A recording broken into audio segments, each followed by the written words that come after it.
All of these people are people that we're bringing into more to have critical conversations about how art can change the world.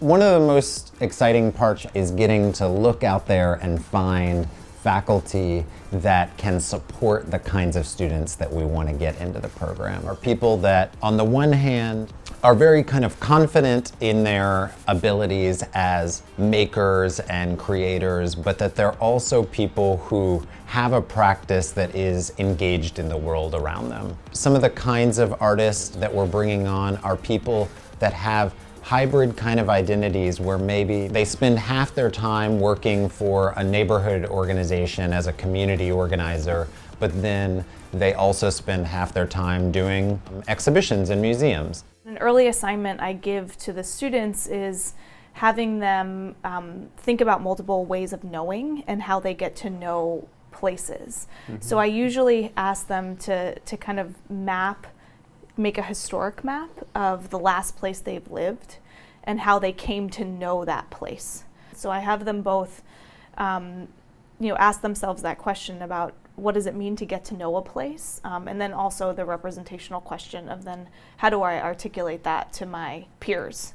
And what I sense in them is sort of two things, is that they realize how much they actually know, that they didn't think about as being formal knowledge, and kind of validating that. And then I also think it, maybe this is me being optimistic, but it mitigates their anxiety about being in a new place, because they realize that they actually have tremendous tools to get to know people, to get to know neighborhoods, to be able to navigate. So using all of that then, over the course of the semester to then translate into multiple ways of knowing through their own studio practice or their own thesis work. Right now I'm teaching a class on basically public programming, developing a public program in conjunction with their thesis. And so at the first class I asked them to talk about something that they had seen that might relate to their work that they might actually do themselves, for example, and then to talk about the successes and challenges of it. And one thing I do try to stress with them is that it's not even just about visual art.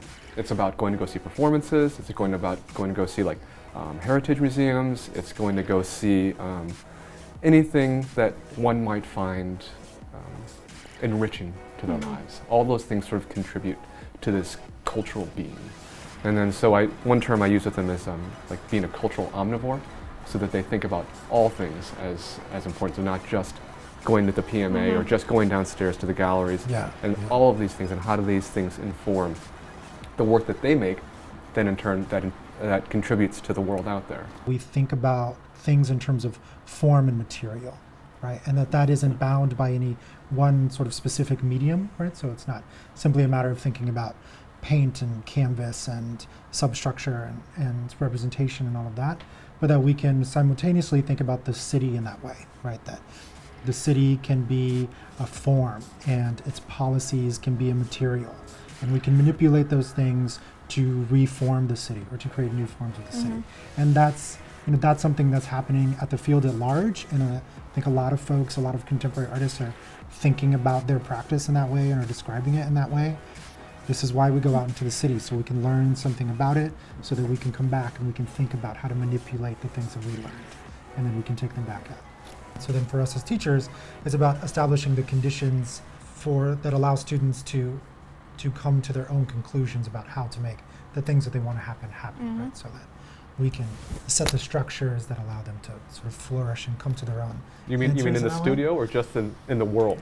Well, I mean, everywhere, both. Well, I sort of mean both. I mean, I think that this is, and I was kind of leading towards a question to you, because there's something, in other programs that are not about this kind of rich interdisciplinary approach to what it means to be a practitioner, whether that means administratively or artistically or in the studio or in the city or whatever, right? This kind of constellation of things that we're talking about, that there is a way in which our students get to learn administrative skills alongside studio skills. They get to learn research, alongside the more pragmatics of writing a grant or something, right? That they get to utilize this truly kind of interdisciplinary, multi-focused approach to developing a practice, whatever that might mean for them, right? Because I think kind of fundamentally, and the three of us are great examples, is like what it means to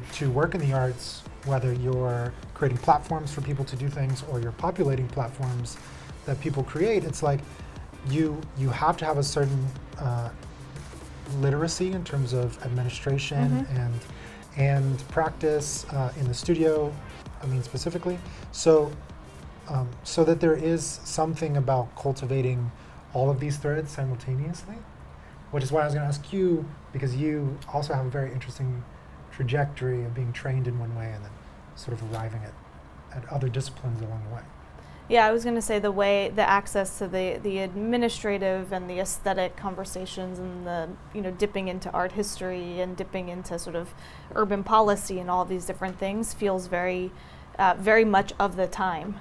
Right, so in my day job also, when I think about nonprofit arts organizations across the country, artists working across the country, there is a very active conversation, sometimes debate, about what it means to balance kind of social outcomes and aesthetic practice or aesthetic outcomes or value. And I feel like the students at Moore right now are they enter into the heart of that conversation.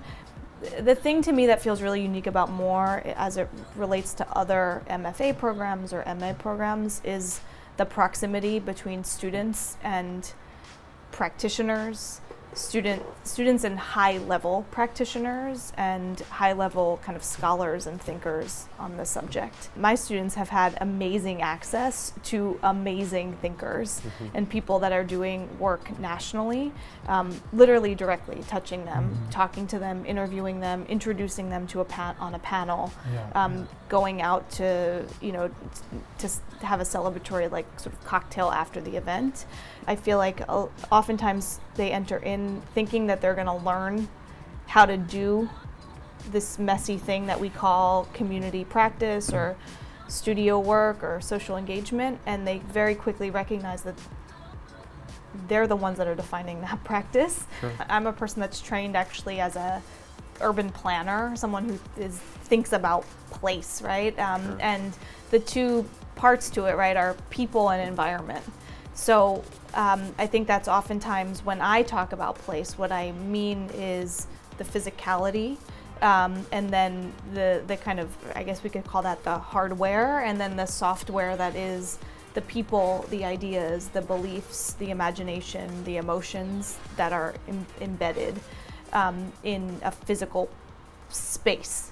The students are also thinking about, they can't agnostically go into a place and say, I'm just a fly on the wall, I don't exist here, I'm just watching. Like, they start having their own perspective on their role. Even if you are a studio artist, you still live in a place. Your studio is still located in a built environment. You're still intersecting with hardware and software and malware, let's say, all of the time. And so there's no expectation about how that influences you, right? That it needs to resolve itself or find itself in your work, so far as I'm concerned, but rather to really think about the different contexts that we as people in our work moves through all of the time. Mm-hmm.